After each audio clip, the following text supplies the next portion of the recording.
Alright guys, welcome to chapter 2. This one is athlete testing and program evaluation. So this chapter is all about the different tests and the factors that affect testing and your overall program design. It's one of the best ways to understand where we come from and where we have gone inside of our strength and conditioning programming. So if you don't have a baseline, then it's really hard to understand and evaluate your own program. So let's dive right in. Um, so just right here, opening statement, the development of strength and conditioning programs is based on scientific evidence gathered through quantitative assessment. Alright, so right here we're going to go into the factors that affect performance testing. So we have body size. Strength is relative, so I highlighted right here. It's a good example. Two athletes, one weighing 198 pounds, 90 kilos, and the other 242 pounds, 110 kilos, are evaluated for lower body power with a vertical jump test. Both athletes jumped 27 inches, 68.6 centimeters. However, which athlete is more powerful? Based on jump height alone, one may assume that both athletes have similar low body power. However, if power relative to the person's body mass is examined, then the heavier athlete was much more powerful. The heavier athlete jumped the same distance with a greater load. If you recall, the power is equal to the force times velocity. The greater weight, force, resulted in greater power development. So, body size is a factor. Fiber type composition. Athletes with a higher percentage of fast twitch fibers have the inherent ability to produce greater force and faster contraction velocity. Check number 23 in the references for that one. In contrast, athletes whose muscles are composed primarily of slow twitch muscles have a slower rate of fatigue but do not perform as well on strength and power assessments. So if you're not familiar too much with the fiber type, the different fiber types, there's essentially the type 1 and then there's the type 2. Type 1 is the fast twitch, and type 2, oh my apologies, type 1 is the slow twitch muscles, the endurance muscles, and then type 2 are the fast twitch muscles.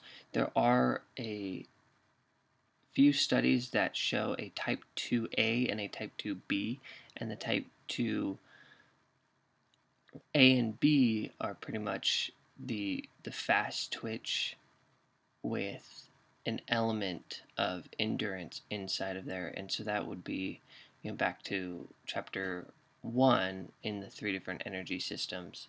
The fast twitch muscles would be the phosphagen, the creatine phosphate, and then you have the glycolysis would be more of the fast twitch endurance, and then you have the actual aerobic, which would be the slow twitch. Training status, the training experience is a big factor.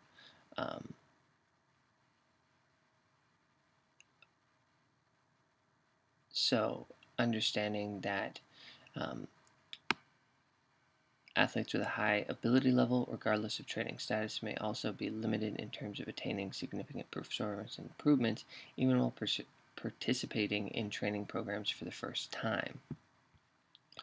So here's the athlete curve. Athlete with minimal training is going to have significant jumps and leaps and bounds of improvement, but then as you start training experienced athletes, and I'm sure you guys have seen this in your own training and with the clients that you've worked with, as you get more experience, the actual improvement is a lot slower.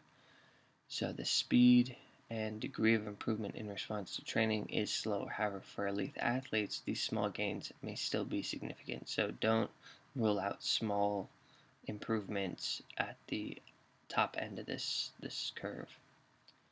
Test selection, which tests typical battery test. Testing battery may include strength tests for the upper and lower body, power tests, and assessments for speed and agility, cardiorespiratory endurance, body composition, and flexibility. The appropriate tests for the actual sport need to be identified. The specificity and relevance of the testing. For a performance test to be of significant value, it is imperative that each test used is specific to the athlete's training program. For instance, when strength training and testing are performed using a similar mode of exercise, example the squat, testing results can accurately reflect the magnitude of strength improvement. However, if training and testing are performed on different training modes, machines versus free weights, then the magnitude of strength will not be seen. So goes over here and talks about leg press strength. One group was doing leg press and how they correlated between squat strength and leg press strength. So one group was trained with just squatting and realized that the strength gain was 28.9%. Yet their improvement in leg press strength was only 7.5%. It appears that from this study that strength testing in a mode of exercise that is different from, but uses similar muscles to, the one used in training may only reflect 25% of the magnitude of strength gains. So the element of the test has to be similar from the beginning and the end, otherwise it'll only show a certain percentage of the improvement, is basically what I got here.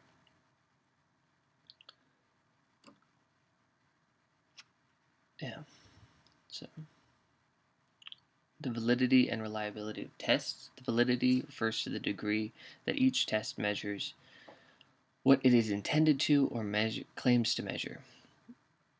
So how valid the test is. The 1 rep max squat exercise is considered to be a valid measurement of lower body strength, primarily because it recruits the greatest muscle mass in the lower body. It's a valid test for lower body. Reliability refers to the ability of each test to produce consistent and repeatable results. So if you have a test that is not reliable, then it's even if you did the test 2 times in a row, you would get different results. And the validity pertains to what you're actually testing, right? You wouldn't test bench press for lower body strength. It's not a valid valid lower body strength test. It's an upper body test. So practical considerations for test administration. Testing is to be administered safely and in an organized fashion. So the practical assessments, you have safety considerations, timing of assessment, timing sequence, interpretation, and test for needs assessment and program evaluation. So right here, safety consideration, regardless of level of competition, all athletes should be medically cleared participating in any health or performance assessment. This is just to see if there's any contraindications, especially if you're working with sports athletes. The timing of assessments, and Figure 2.2 shows examples of specific testing periods through a training year. This testing schedule is for collegiate American football players with a competitive season lasting from September to November. The first testing session should be held before off-season winter workouts begin in order to guide exercise prescription, establish training goals, and serve as a motivational tool for athletes. The second round of testing should occur at the end of winter workouts and before summer workouts begin, about 3 months before the start of the competitive season. This testing session helps strength and conditioning professionals evaluate the winter conditioning program, check the athlete's progress, and continue to motivate. And then the final testing session at the very start of training camp serves as a final evaluation of the effectiveness of the summer training program. So before winter workouts, after winter workouts, and then after summer workouts to evaluate each session. So you establish the baseline, see your overall improvement over the winter, the off season, and then track throughout the summer to see your improvement over the summer. So timing, testing sequence. In a night. So this one pertains to if you have large groups. It's important to perform the most fatiguing tests last. Many factors influence testing sequence, including the number of athletes being tested, the length of the test periods, 2 hours, 1 day, and the number of strength and conditioning professionals available to assist. In an ideal world, all athletes would perform the testing in the same sequence. Sometimes that's a little bit harder, but it would be the most valid results. Interpreting the results.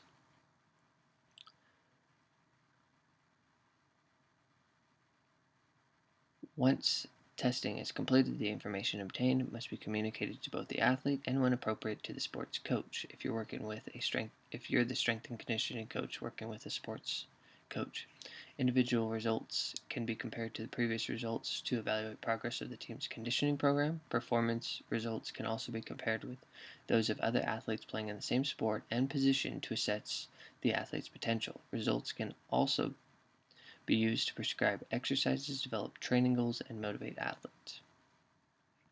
So here we go into some tests for the needs assessment and program evaluation. So we have overall strength tests.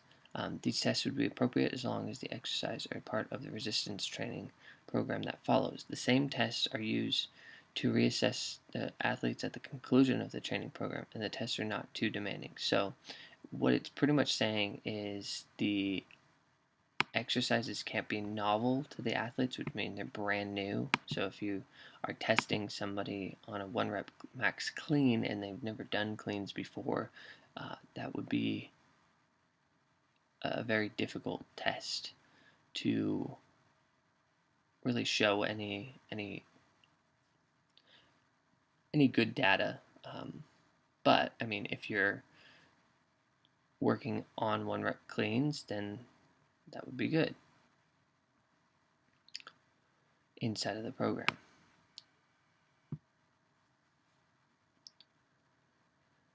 So strength tests can be performed either with dynamic constant resistance exercises or free weights, isokinetic testing, and an isometric dynamometer. The mode of exercise used to assess strength depends on the goals of the testing program. If strength tests are part of an evaluation to predict professional sports performance, they should incorporate similar movement patterns, and involve the same muscle mass that is routinely recruited during actual sports performance. Strength testing should involve exercises that engage multiple joints and large muscle mass. Generally, strength tests are performed to provide a measure of strength for a certain body part, upper body or lower body. Thus, these tests should be selected that are common to the athlete's training program and that recruit the largest amount of muscle mass for a particular body area. In general, the bench press exercise is commonly used to assess upper body, and the squat exercise is commonly used to assess strength in the lower body. Both of these tests recruit a greater amount of muscle mass.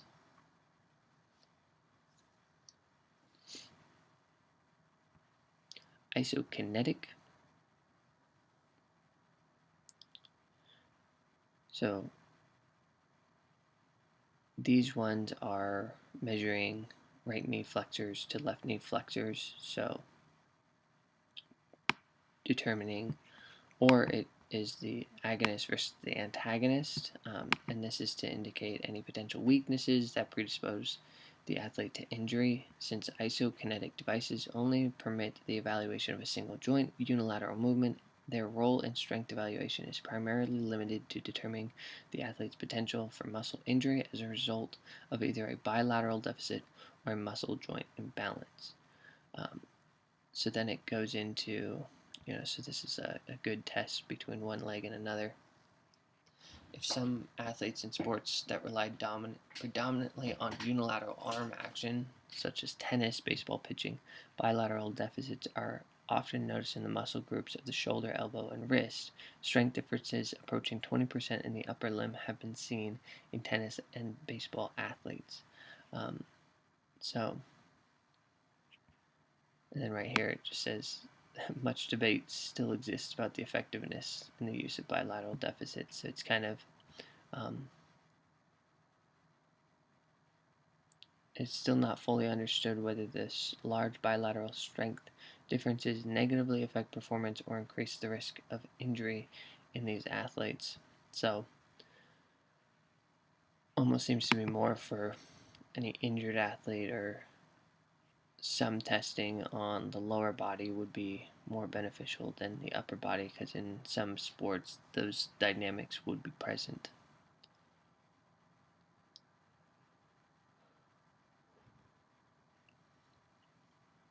Alright, so now we go into dynamic constant resistance training. Mostly free weights is the most popular mode of strength testing. Um, Several factors. The exercise selected can better simulate actual sport movement and the large muscle mass that these exercises generally recruit. The issue that is frequently encountered in testing maximal strength is whether to directly measure one rep max, or to predict maximal effort from the number of repetitions performed with sub-maximal loads.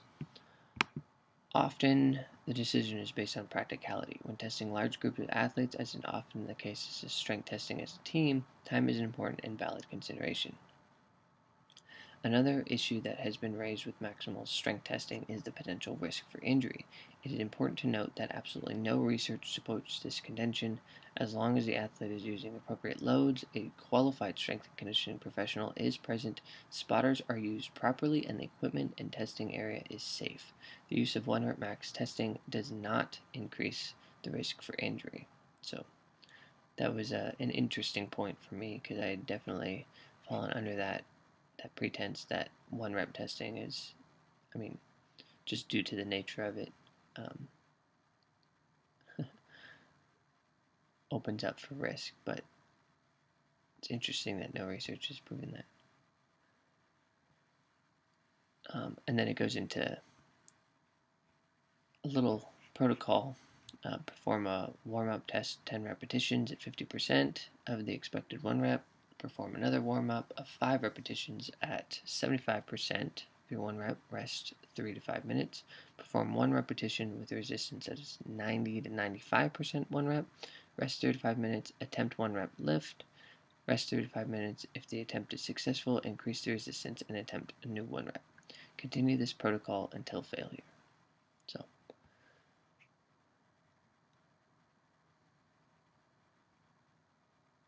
another concern is the number of repetitions that are performed to predict maximal strength. So when testing a sub-maximal lift, such as the bench press, and using this to determine the maximal upper body strength, the validation of the prediction model is maintained as long as the number of repetitions performed is 10 or fewer. If more than 10 repetitions is performed, the evaluations lose their validity and tend to overestimate actual strength levels. So that's number 37 on the reference sections. So then we go into over anaerobic power and anaerobic fitness.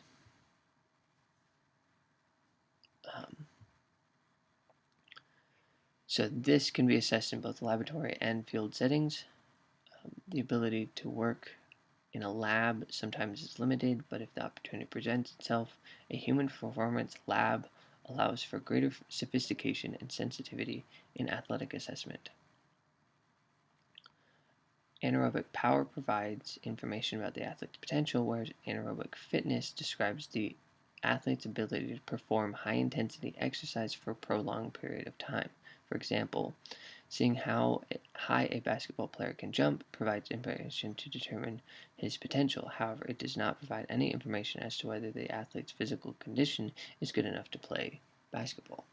So Anaerobic power can be evaluated through sprints at a non-motorized treadmill, reference 14 and 43, repeated jumps on a power plate or contact mat, reference 7, and maximal effort cycling tests, 3, 31, and 44. These tests assess peak power, high power output attained during the test, mean power, average power output during the test, or both. Additionally, fatigue rate, the athlete's ability to maintain power output throughout the duration of the test, may be reported. The gold standard is the Wing 8 anaerobic test. This is a 30-second maximal effort cycling test performed against a resistance relative to the subject's body weight. The test was first developed at the Wingate Institute in Israel. Of all the laboratory-based anaerobic power tests available, the Wingate test has the most extensive research base to date. Test-retest reliability has consistently shown between less than 0.9 variance.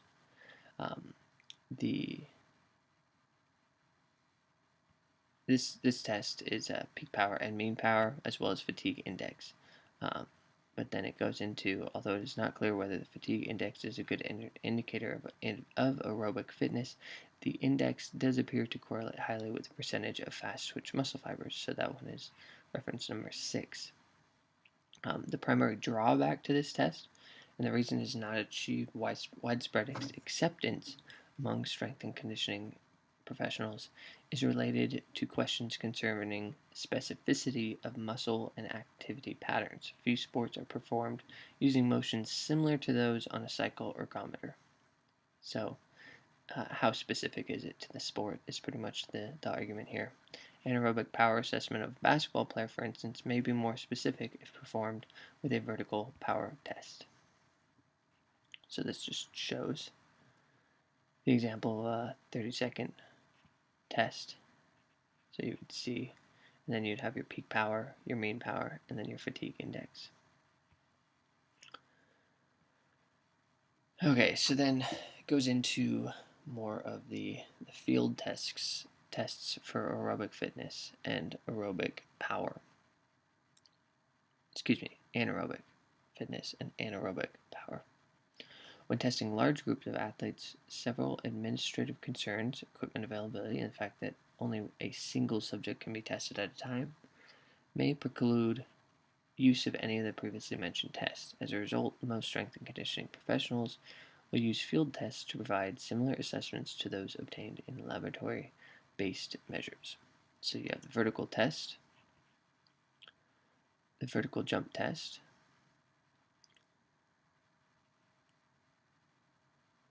is relatively easy to perform and provides a specific measure of power for athletes participating in sports that involve jumping. The primary drawback of the vertical test is that it can only measure jumping height. To provide a more accurate assessment of power, a formula can be used to estimate power output of the vertical jump test. Keep in mind power outputs are recorded in watts. So peak power, mean power equation. Then you have the 300-yard shuttle run. So at the signal, athletes sprint to a point 25 yards or 23 meters away and then return to the starting line. A total of 6 round trips are performed. 300 yards. As the athlete crosses the line on the final sprint, the time is recorded to the nearest 0.1 seconds and a 5-minute rest interval is begun. Following the 5-minute rest interval, the athlete repeats the 300-yard shuttle and the average of the two times is recorded. So it's the average of the two. Then you have the line drill, which start at the 0 mark, run to the 5.8 meter mark, back, 14.3 meter mark, back, 22 back, 28.7 and back.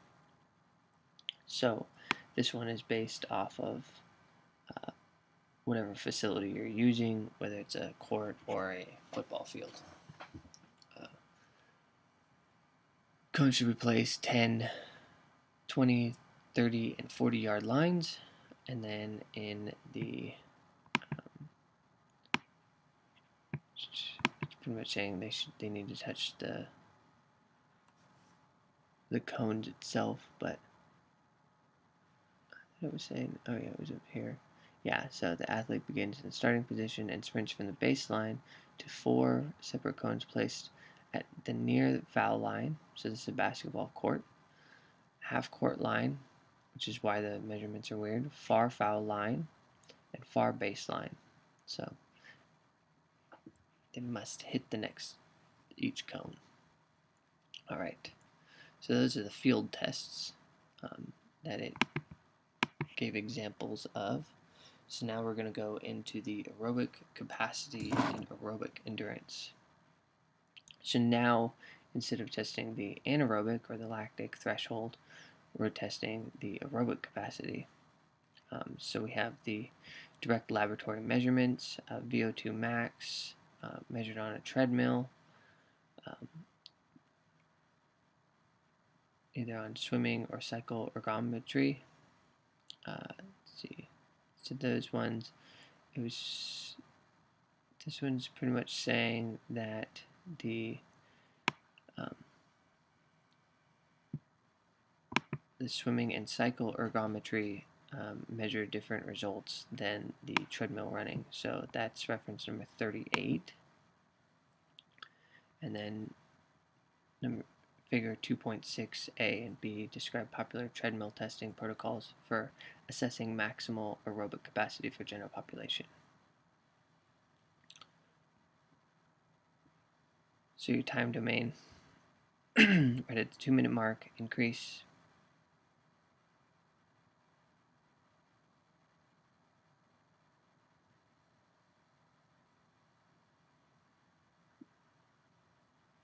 gradient speed. So they increase the miles per hour every 3 minutes. And then this one assesses your overall warm-up. So the warm-up time, and then it increases volume right here at pretty much the 12-minute mark is where it would be. So following a 10-minute warm-up. And it increases 2 minutes.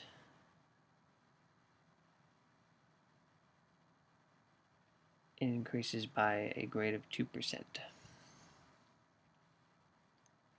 So it's pretty much until failure. So these are the 4 elements of failure. To increase, the increase in oxygen uptake is no greater than 150 milliliters per minute, despite an increase in exercise intensity, plateau criterion, attainment of age-predicted maximal heart rate, 120 minus the age, a respiratory exchange ratio greater than 1.1, and a plasma lactate concentration of at least 88 millimoles per liter within 4 minutes of ending exercise. So this is pretty much your overall tests in the lab. Really controlled environment in a lab. Submaximal aerobic testing can be performed on either a cycle ergometer or a treadmill. Generally submaximal tests using an endpoint of 85% the predicted maximal heart rate. Treadmill protocol for submaximal aerobic testing is shown in 2.7. If using a treadmill, the speed and grade of the final stage can be used to estimate the VO2 max. The following formula may be appropriate to use. So going over heart rate, you got your miles per hour, heart rate, speed in miles per hour, your age, heart rate, and age. And then your gender. For gender, you insert 0 for females and 1 for males. This formula is reported to predict VO2 max within 4.85 milliliters per kilogram per minute of actual VO2 max. Benefit of using a treadmill is primarily related to the fact that most people are familiar with walking or running as compared to riding a cycle ergometer. But could be good for blood pressure or EKG. So this is a sub-maximal cycle ergometer test, and then this is the formula that you would use. So first stage, second stage, third stage, and fourth stage.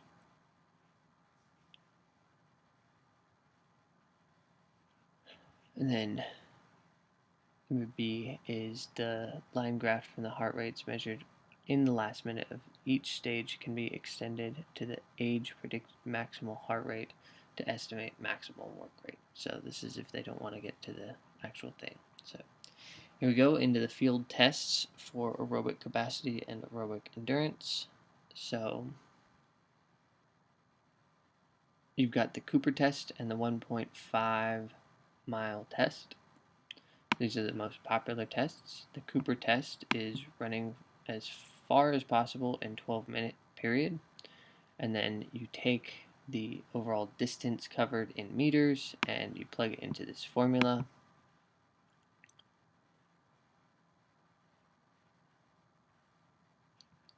Distance for a single lap on most oval tracks is 400 meters. For instance, if an athlete runs 6 laps, he has run 400 meters. So pretty standard.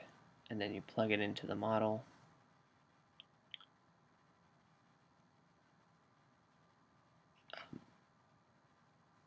So that's this one, yeah. It's the same one. Speed. Speed is the ability to perform a movement in as little time as possible, and agility refers to the ability to change directions rapidly. So you have the 40-yard sprint. It's the most popular distance used in most speed assessments. Especially in football coaches, this one's really popular, a staple of most football testing programs. Considering the large player roster and the number of strength and conditioning professionals who have a football background, the 40-yard sprint has become a staple in the United States. However, the justification for the 40-yard distance is not entirely clear. It may have originated as an arbitrary distance that has become well accepted over time. So there's the 30-yard sprint to assess speed, 60-yard sprint for baseball, such as running from home to first or from first to third. The agility, so there's a couple of different agility tests. So for the T test, see the figure, sprints from cone A to cone B, then you do side steps to cone C to the left here, side steps to the right to cone D, and then touches the base with the hand of the cone, side steps from the forward cone to the first cone, and then to the middle cone, and then run backwards. So the athlete should face forward at all times and should not cross the feet. Crossing the feet or failing to touch the cone results in disqualification. That's the T-test. The Edgren sidestep test. So you start in the middle here. You have the lines measured. So it's a 12-foot section, 4 meters, and then it's cut into 4 3-foot sections or 1-meter sections. So you start here in the center, side step to the right until you cross the very end line, and then you side step to the left until you cross the side line, and then you continue to do so for 10 seconds. Total number of lines crossed, including the outermost lines, for the 10 seconds are recorded. A point will be deducted from the total score that anytime the athlete crosses his feet. Pro agility course, so you start at the 15-yard line. You run to the 20-yard line, you run to the 10-yard line, and then back. So this is the pro agility test. Illinois is a fun one. You have 2 cones 5 meters apart, 10 meters to cone A and B, and D and C, and then you have a little agility course in the middle here. So the athlete runs from starting A, around B, goes and zigzags through the cone, zigzags back, and then through around C, and then back to D. So that's the Illinois test. And then it goes into body composition. So you have the hydrostatic weighing, the plethysmograph. That's the hydrostatic tank. You've got skin fold measurements. So it breaks down the exact skin folds for the measurements. You have the bioelectrical impedance.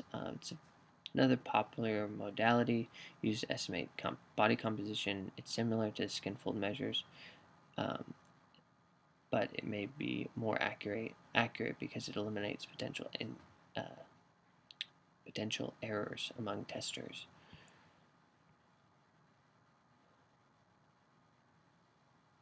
So here's a skin fold measurement graph.